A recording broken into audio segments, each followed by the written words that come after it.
Mari tolong PowerPoint-nya. Jadi pagi ini saya enggak khotbah yang susah-susah, yang sederhana, walaupun makin lama makin susah. Waktu saya dapat ayat ini, saya bilang, Tuhan ini kayaknya terlalu sederhana. Ya. Tapi tadi waktu Ibu bicara tentang Dr. Strange, saya tahu kita butuh ini, saudara. Kita butuh ini. Karena saya temukan, saya tanya, saya seringkali tanya, siapa di sini yang baca firman Tuhan? Saudara, enggak banyak seorang Kristen yang baca firman Tuhan. Apalagi kalau saya tanya, siapa di sini yang merenungkan firman Tuhan? Makin sedikit lagi, saudara. Betul? Saya berdoa supaya ini membuat kita memeriksa diri kita. Ya, mari PowerPoint yang pertama. Saudara, kalau saudara baca, ini harusnya 2 Timotius ya, 2 Timotius 3. Kalau saudara baca ayat yang pertama, itu bicara tentang kondisi akhir zaman. Ketahuilah pada hari-hari terakhir akan datang masa yang sukar. Sangat sukar dan sulit ditanggung, saudara. Itu bahasa aslinya. Dan Paulus jelaskan banyak hal.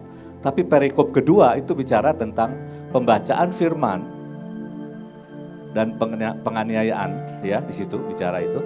Tapi ditutup dengan ayat ini, saudara. Jadi buat saya sering bicara ayat yang pertama saja sebenarnya bagian A. Pada hari-hari terakhir akan datang masa yang sukar. Tapi Paulus menutup pasal yang ketiga ini, ya, dengan berkata segala tulisan yang diilhamkan Allah memang bermanfaat untuk mengajar, untuk menyatakan kesalahan, untuk memperbaiki kelakuan, dan untuk mendidik orang dalam kebenaran. Dengan demikian, tiap-tiap manusia kepunyaan Allah diperlengkapi untuk setiap perbuatan yang baik. Jadi sebenarnya setiap kita itu diperlengkapi. Masalahnya seberapa kita mau belajar. Saya diskusi sama istri saya, dalam hidup kami ini sebenarnya apapun kami selalu balik kepada firman. Pasti ada jawabannya di dalam firman Tuhan, apapun pertanyaanmu. Contohnya tadi berkata, apakah kamu berbahagia? Saudara, itu khotbah sabda bahagia yang pertama kali Yesus ucapkan. Berbahagialah orang yang miskin. Jadi kalau saudara mau berbahagia, saudara sangat bergantung sama Tuhan. Sesederhana itu, saudara. Semakin kita bergantung sama Tuhan, semakin kita berbahagia. Berbahagialah orang yang murah hatinya. Semakin kita buat kebaikan buat orang lain, semakin kita berbahagia. Bayangkan, saudara, itu pertanyaannya Dr. Strange dan teman-teman. Matius pasal 5 aja saudara pelajari. Berbahagialah, berbahagialah. Daud berkata apa, saudara? Mazmur 1, berbahagialah orang yang kesukaannya. Apa kesukaan saudara? Saya tidak dilahirkan dari keluarga Kristen, saudara. Nggak ada yang nyuruh baca Alkitab, nggak ada. Ya ada kakak saya di sini. Ada yang suruh baca Alkitab, nggak ada. Saudara. Tapi saya bersyukur, ternyata kesukaan saya adalah baca Taurat Tuhan. Makanya saya berbahagia. Saudara berbahagia pagi hari ini? Coba lihat kiri kanan, saudara berbahagia? Baca Alkitab pun enggak? Ini sederhana, saudara, sederhana. Ya. Apapun masalahmu, cari, mau bicara LGBT, baca aja Roma 1, Roma 2, saudara, itu jawabannya. Betul? Dan semakin saudara menggali dan diwahyukan, akan semakin ajaib. Nah, saudara, yang menarik kata diilhamkan itu artinya dihembusi dengan nafas ilahi. Jadi setiap firman kalau kita menangkap dengan konteks ini, itu akan berbeda, saudara. Itu bukan sekedar sejarah, tapi itu adalah sesuatu yang diilhami dan dihembusi dengan nafas ilahi. Amin. Ya. Ada tadi dikatakan 4 hal untuk mengajar. Ada pengajaran demi pengajaran yang saya sangat bersyukur ada di tempat ini, saudara. Pengajarannya begitu banyak. Coba saudara kasih ajaran ini aja ke orang. Ini saudara ambil satu aja. Saudara bisa buat seminar dari kota ke kota. Pengajaran. Tapi masalahnya kembali, yang basic seringkali, yang dasar kita tidak lakukan dalam hidup kita. Makanya saya makin hari makin mengerti ajarannya Pak Yusak. Selalu beliau berkata, hampir di setiap khotbahnya, baca Alkitab. Sudahkah engkau baca Alkitab hari ini? Wah, nggak sempet Pak, cepat-cepat harus ke Mahanaim pagi-pagi. Ini sederhana, ini basic saudara. Tapi yang saudara harus cari adalah pengajaran. Pengajaran itu yang mengubah hidup kita. Jadi inilah momen-momen sangat penting ketika orang menyampaikan pengajaran. Ini momen saudara harus tangkap. Bukan hanya dengan jiwa saudara, tapi dengan roh saudara. Masukkan. Jadi orang yang rakus terima pengajaran demi pengajaran. Dan yang pertama, bicara, belajar, dan pengajaran. Sejujurnya saya sering kali bilang sama Ibu In, sekarang ini terlalu cepat saudara. Belum sempat merenungkan satu hal, sudah loncat tempat yang lain. Dan saya tahu Ibu ini nggak beri semua. Saya bilang, aduh terus dong Bu, terus. Tapi banyak yang sudah capek saudara. Banyak yang tidak punya daya tahan untuk makan dengan banyak. Saudara harus bangun diri saudara dengan makan yang banyak. Jangan dikunyain terus saudara. Tahu dikunyain terus? Saudara harus makan dari firman sendiri. Karena di situ ada untuk mengajar hidup kita. Mau belajar apapun, mau jadi anak ada di sini. Mau jadi orang tua ada di sini. Mau jadi pengusaha ada di sini. Mau mempersiapkan makanan buat masa susah, ada. Saudara. Ada yang banyak perlu digali. Tuhan cuma kasih 66 kitab untuk kita gali dan belajar. Ya. Yang kedua untuk memperbaiki kesalahan. Artinya di situ adalah teguran. Sesuatu yang dibuktikan, diuji keyakinannya. Saya tahu dalam hidup saya ini banyak sikap-sikap yang salah yang perlu diperbaiki. Saya sering bersaksi begini, dulu, sekarang sudah jangan ngirim lagi, saya udah gak terlalu suka. Saya suka sekali anggur Autumn Royal saudara. Itu dulu harganya cuma 50.000. Saya sering cerita saudara. Karena ini buat saya pengalaman yang betapa hati kita ini perlu diperbaiki. Saya suka sekali, saya pergi ke sebuah toko buah, saya punya uang, tapi saya gak bisa beli. Saya doa keliling di situ saudara, muter. Keluar toko nggak beli. Nanti Bu, tenang. Besokannya saya datang lagi karena saya sangat suka. Nggak bisa beli juga. Saya nggak tahu, ibu saya pernah cerita sama ibu. Saya bilang, Bu, saya lakukan ini. Dan ibu berkata, dalam dirimu ada mental melarat. Saudara bayangkan kalau saya diberkati 1 triliun, beli 50.000 saja saya nggak bisa. Maka saya merasa tidak dihargai. Maka saya merasa sangat sedih. Bisa nangkap saudara. Tapi Alkitab berkata, ini perlu diperbaiki yang salah seperti ini. Dan saudara harus biarkan firman itu menjadi cermin dalam hidup.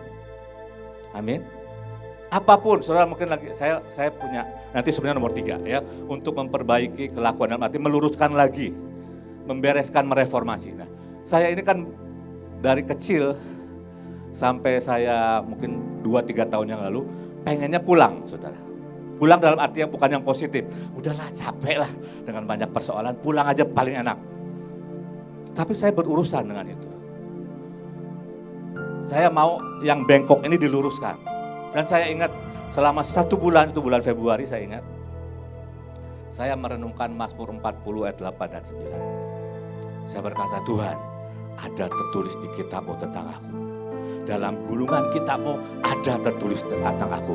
Aku suka melakukan kehendak-Mu. Tidak ada satu, saya tambahin, tidak ada satu iota pun dalam destiniku yang tidak aku selesaikan. Nah singkat cerita, habis itu ada seorang dari kita itu lihat rumah saya saudara. Menurut beliau sudah selesai. Kalau saya belum beres tuh ya, saya yakin saya mau pulang. Tapi saya berkata enggak, tidak satu iota pun dalam destiny saya yang tidak selesai. Ini artinya diluruskan, saudara. Firman ini, biarkan firman itu memperbaiki yang error dalam hidup kita. Saya sedang buat disertasi, sebenarnya saya nggak mau cerita, saudara. Tapi menurut saya ini perlu banget. Perlu banget begini. Jadi dalam hidup kita itu ada trauma-trauma masa kecil, inner child lah ya, saudara. Seringkali kita cuma selesai sampai inner healing. ya ditumpang tendang, sembuh, ada terjadi rekonsiliasi. Tapi dari trauma itu melahirkan yang namanya belief, keyakinan. Inilah yang seringkali kita nggak berurusan, saudara. Saya sudah sembuh dari banyak kebekuan, tapi akarnya itu apa dan bagaimana saya membalikannya, itu saya masih PR sampai hari ini, saudara. Bisa nangkap, ada trauma, ada belief. Belief ini adalah program yang ada di alam bawah sadarmu. Tapi itu hanya bisa diperbarui ketika engkau merenungkan firman Tuhan. Jadi seperti saya bilang, saya beresin tuh yang pengen pulang itu dengan Mazmur 40 ayat 8 dan 9. Setiap pagi, cuma cukup 5 menit setiap pagi. Dan 5 menit setiap malam sebelum tidur. Saudara renungkan, saudara bayangkan, saudara nikmati, mungkin saudara nangis, saudara teriak. Itu namanya merenungkan. Masukkan yang namanya unsur emosi. Karena trauma itu, kenapa trauma begitu mendalam dalam hidup seseorang? Karena dimasukkan unsur emosi. Nah, saudara harus balikan, ambil unsur emosi yang positif, renungkan firman itu mengganti alam bawah sadar. Baru saudara akan merespon dengan jiwa yang baru. Roh saudara sudah baru, saudara nggak bisa diperbaiki, saudara. Tuhan nggak bisa perbaiki, Tuhan harus ganti, Pak. Baru. Tapi jiwa saudara ini enggak. Jiwa saudara ini harus diperbarui hari lepas hari menurut gambar Khaliknya, sang penciptanya. Ini yang perlu diperbaiki, ya. Nomor 4, untuk mendidik. Ini bicara tutorial. Kita ini perlu orang yang mentutor kita. Kita perlu firman membimbing kita, ya. Pendidikan atau pelatihan disiplin untuk mengoreksi. Nah, salah satu disiplin yang saya bersyukur sama Tuhan, sampai hari ini saya punya disiplin baca firman Tuhan, bangun pagi. Itu sampai hari ini nggak bisa kalau nggak bangun pagi, saudara. Mau saya tidur jam 11, jam 12, jam 1, ya jam 3 bangun. Itu bagian yang Tuhan didik dalam hidup saya sampai hari ini saya nikmati. Buat saya bukan beban, saudara. Itu kenikmatan. Ya, saudara bisa tangkap ya. Pertama, mari cari minimal ada 4 hal dalam firman ini. Saudara perlu pengajaran apa dalam hidupmu? Pengajaran misalnya tentang penguasaan diri itu sangat penting hari-hari ini. Pengajaran mengatur waktu itu sangat penting. Kenapa saya tuh merasa begini, saudara? Setiap kali pergi saya merasa ini dunia yang kita kenal ini tidak lama lagi. Ada sense of urgency, ada perasaan mendesak dalam hidup ini. Tapi kalau sudah pergi ke banyak tempat, kayaknya life as usual gitu. Hidup kok biasa-biasa aja. Kita sedang di hari-hari yang penuh tantangan, saudara. Nah, makanya perlu pengajaran. Kalau kita sendiri nggak belajar, bagaimana kita bisa mengajar? Oke? Yang kedua, memperbaiki kesalahan. Ada banyak kesalahan dalam hidup kita. Ada banyak yang miring yang perlu diluruskan. Dan firman Tuhan itu standar, saudara. Bukan Taurat loh ya, saudara. Tapi setiap kali Tuhan wahyukan, itu yang mengubah.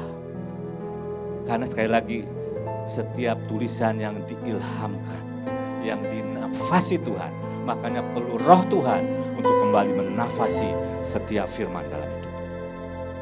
Amin. Next. Dengan demikian, tiap-tiap manusia kepunyaan Allah, saya suka bahasa Inggrisnya dikatakan man of God. Setiap man of God, manusia kepunyaan Allah diperlengkapi untuk setiap perbuatan baik. Jadi nggak ada alasan untuk nggak bisa berbuat baik. So the man of God may be complete and proficient, well fitted and thoroughly equipped for every good work. Saya terjemahkan, sehingga manusia Allah menjadi lengkap dan cakap, diperlengkapi secara menyeluruh untuk pekerjaan yang baik. Ini tidak terjadi seketika, saudara. Ini proses. Tapi firman itu mendidik, mengubah cara berpikir, cara merespon, cara pandang kita.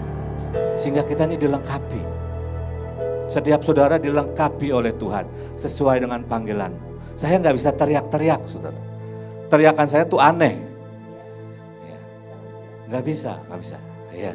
Nggak bisa seperti buin. Biar bagaimana sampai dunia kiamat pun nggak bisa. Saudara. Jangan. Ya.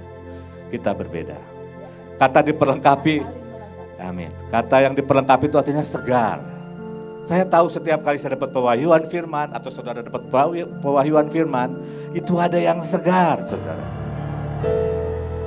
Dan setiap hari kita sebenarnya perlu yang segar.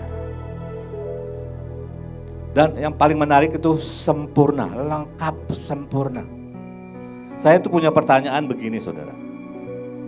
Yesus itu bayar sangat mahal buat kita. Sangat-sangat mahal. Jadi buat saya ini pertanyaan, kalau Tuhan bayar mahal buat kita, pasti ada sesuatu yang sangat luar biasa yang Tuhan harapkan. Nah, itulah lahirnya disertasi saya tadi.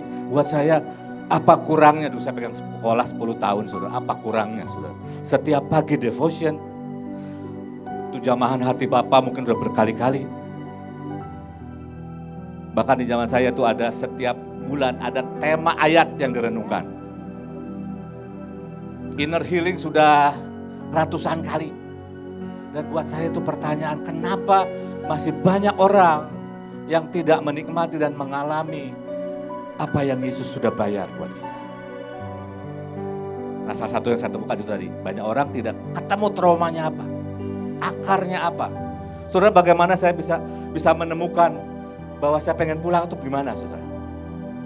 Itu terjadi sejak di kandungan, bagaimana saya tahu? Bersyukurlah ada karunia kenabian. Bersyukurlah ada karunia mimpi. Kalau engkau ingin sembuh, sampai ke akar yang paling dalam, engkau harus frustrasi dulu. Karena kalau enggak frustrasi kita enggak cari kok. Tapi ketika saya frustrasi Tuhan, kenapa respon saya selalu pengen pulang? Satu hari didoakan, ya, didoakan sama hambanya. Kamu sejak dari kandungan, ibumu kondisinya sangat susah dan pengen selesai, tapi udah punya 2 anak perempuan. Itu ngalir. Nah, susah saudara kalau di kandungan. Tapi sekali lagi, Yesus bayar lunas apapun. Bagian kita mari temukan.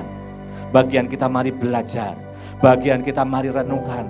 Bagian kita mari masukkan. Saya ketemu kemarin saudara. Satu ayat yang sering kali saya khotbahkan. Markus 16 ayat 17. Tanda-tanda ini menyertai orang percaya. Betul? Saudara, orang percaya? Saudara tahu nggak? Sangat mudah menyembuhkan orang sakit. Nggak perlu doa ternyata. Tumpangkan tangan atas orang sakit, orang itu sembuh. Saya udah baca bertahun-tahun. Baru kemarin waktu saya KKR, nggak sempat doa, saya cuma tumpang tangan aja pokoknya. Saya ingat satu orang, satu bapak itu, Pak kenapa?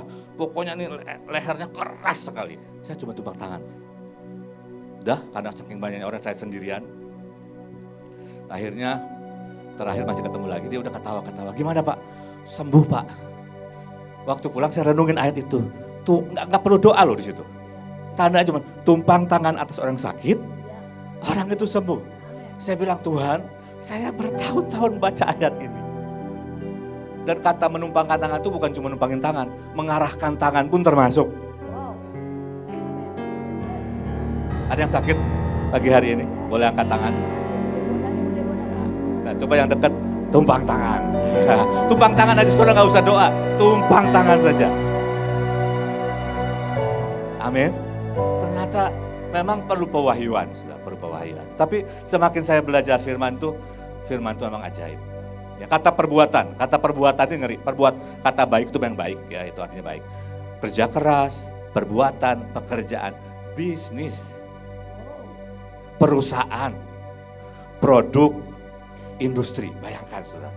Jadi apapun, saudara cuma butuh satu firman yang diwahyukan buat saudara. Amin. Jadi saya bilang kepada Tuhan, firman-Mu ini menarik. Dari setiap kita, man of God, manusia Allah, engkau lengkap, engkau cakap, engkau diperlengkapi untuk setiap apapun pekerjaanmu, apapun pelayananmu. Ingat, Yesus bayar sangat mahal. Kita harus benahi yang di sini nih, di alam bawah sadar.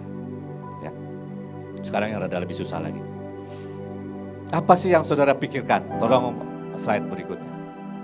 Maka Yesus berpaling dan berkata kepada Petrus, "Enyahlah iblis, engkau suatu batu sandungan bagiku, sebab engkau bukan memikirkan apa yang dipikirkan Allah, melainkan apa yang dipikirkan manusia." Saya bilang susah Tuhan ini. Ini susah. Engkau layak bilang saya iblis kok. Loh, saya banyak memikirkan manusia kok, cara manusia. Kalau Tuhan bilang, Tuhan seringkali suruh yang gampang, gitu. Suruh mandi di bathtub, itu apa susahnya? Ya toh, maaf ya, bukan menyinggung. Betul nggak? Tapi kita memikirkan yang dipikirkan manusia, bukan yang dipikirkan Allah. Saya ingat Desember yang lalu, Ibu suruh berkat. Oh, gitu. Ibu suruh saya berendam, saudara. Cuma dengerin khotbah, doa, baca Alkitab, pokoknya gitulah. Saya nungguin Tuhan sampai ketiduran, saudara. Tapi Tuhan tuh baik, kalau saya ketiduran dikasih mimpi. Dan mimpinya kejadian hari-hari ini. Tuhan berkata tahun 2002 ada tahun kelonggaran. Betul gak, saudara? Betul gak? Longgar sekarang mau kemana aja. Tapi saya tidur lagi, mimpi lagi. Cuma satu statement, tapi keluar dari zona nyaman. Sederhana Tuhan itu ya, tapi kita ini harus melatih, membiarkan firman mengganti cara pikir. Mengganti cara perasaanmu. Coba saudara bayangkan yang dipikirkan sama Petrus itu bagus apa enggak secara manusia? Bagus. Petrus tuh enggak mau Yesus menderita. Tapi tanpa penderitaan tidak ada kemuliaan, itu masalahnya. Masalahnya itu menghalangi destiny-nya Yesus untuk naik ke kayu salib. Nah, kata batu sandungan itu skandalon. Skandal, saudara. Seringkali pikiran kita secara manusia, itulah yang menghalangi kita. Menurut saya kita perlu baca Sabda Bahagia, saudara. Kalau sudah diancam tentang apa kamu bahagia, nah itu aja jawabannya. Sabda Bahagia. Masukkan pikiran. Saya dengarkan Derek Prince itu ngomong begini, inilah yang dihindari banyak orang, dia bilang. Tapi inilah kunci. Beliau berkata begini, kalau engkau sudah sampai dalam kesulitan dan engkau tidak tahu lagi mesti ngapain, itulah posisi terbaik.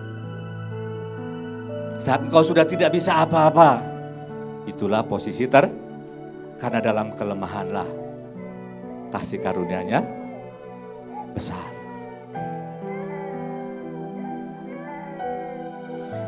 Kata memikirkan itu artinya begini, melatih pikiran, saudara merenungkan dengan perasaanmu.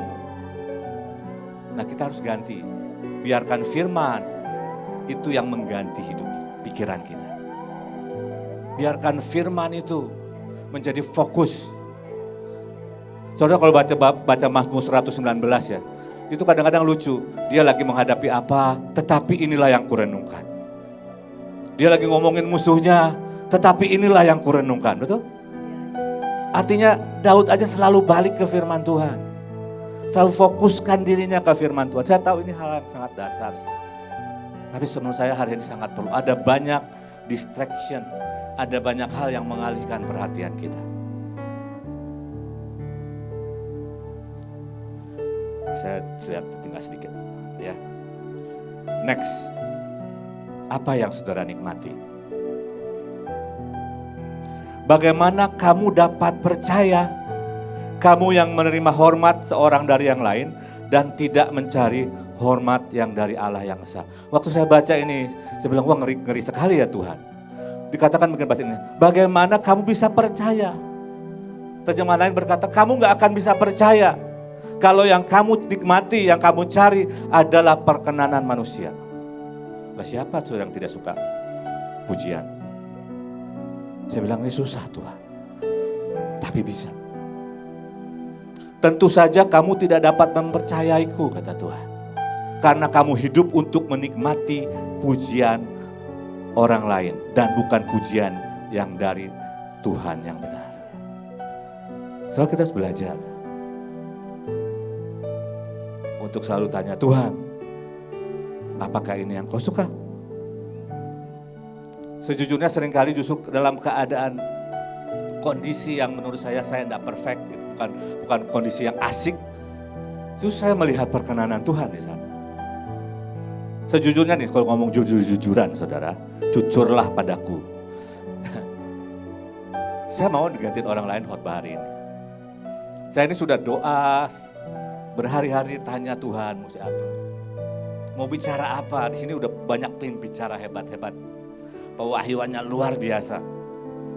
Baru kemarin lagi baca ayat, kok ayatnya sederhana sekali. Tapi saya bilang, saya memberanikan diri. Lebih baik yang sederhana tapi dari Tuhan. Yes. Amin. Amin. Bagaimana kamu berharap untuk mendapatkan tempat dengan Tuhan ketika kamu menghabiskan seluruh waktumu berebut posisi satu sama lain?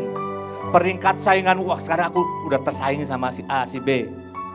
Dan mengabaikan Tuhan. Saudara, ini sehari-hari saudara.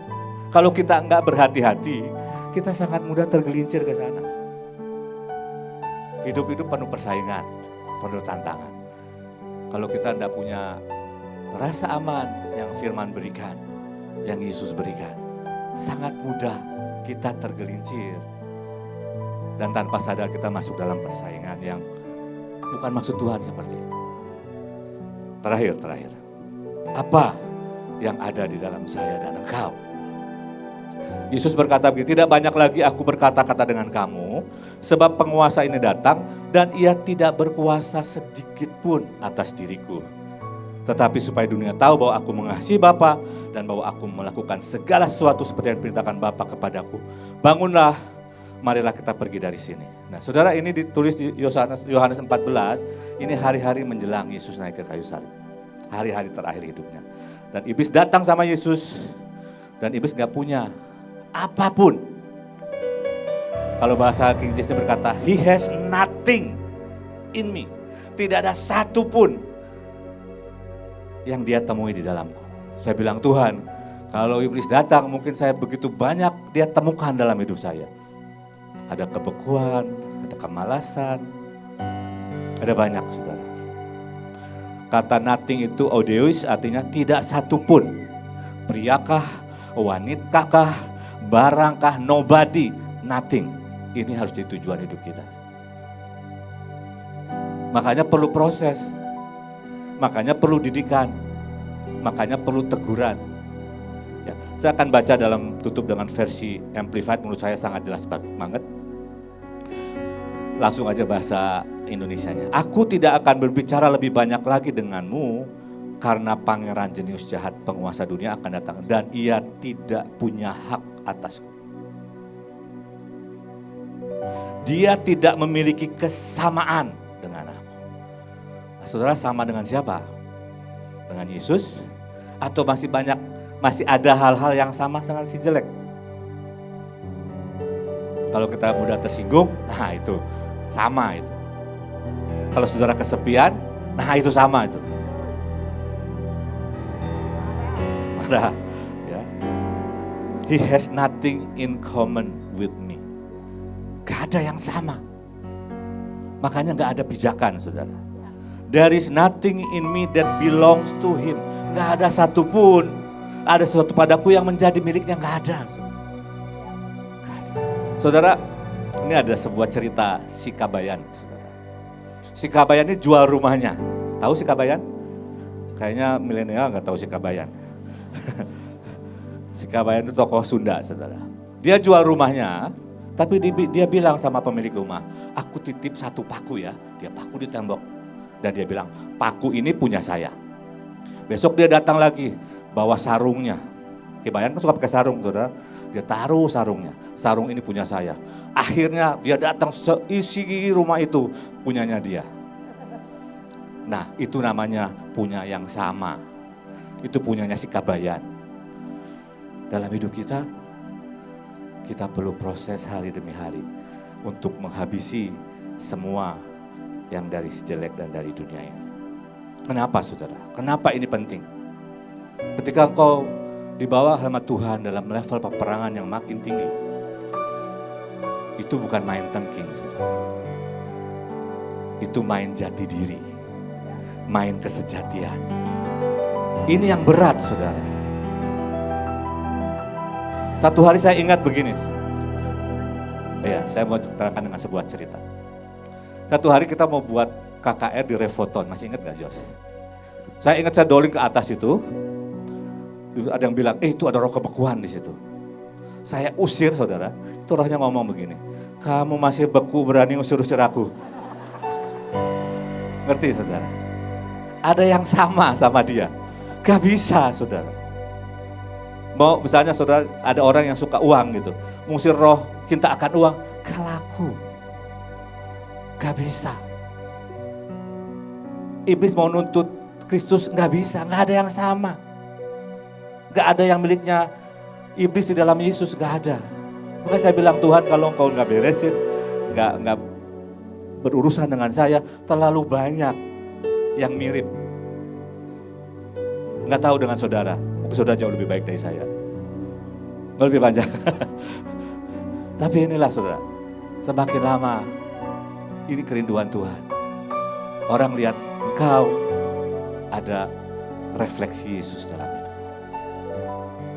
Amin. Saya baca sekali lagi ya. Aku tidak akan berbicara lebih banyak lagi denganmu, karena penguasa dunia akan datang dan ia tidak punya hak sedikit pun atasku. Dia tidak memiliki kesamaan denganku, tidak ada sesuatu padaku yang menjadi miliknya, dan ia tidak berkuasa atasku. Biarkan firman itu, biarkan firman bersama Roh Kudus terus memperbaharui hati dan jiwa kita. Dari semua pijakan-pijakan, dari semua kemiripan-kemiripan yang ada dalam hidup kita. Saudara mungkin perhatikan yang Sabtu kemarin, sebelum libur. Ya, saya juga heran kenapa saya menunduk ya. Waktu ibu bilang, siapa yang dijamahkan hati Bapak? Saya tuh otomatis nunduk loh saudara. Ini kan sesuatu pijakan yang harus saya beresin. Itu tidak ada. Harusnya kan saya bersyukur ya Tuhan, ada orang-orang yang kau lewat hidupku. Tapi otomatis nunduk loh saudara. Sampai ibu, makanya dimarahin. Terima kasih sudah memarahi saya. Itu artinya cinta saudara. Ya. Amin.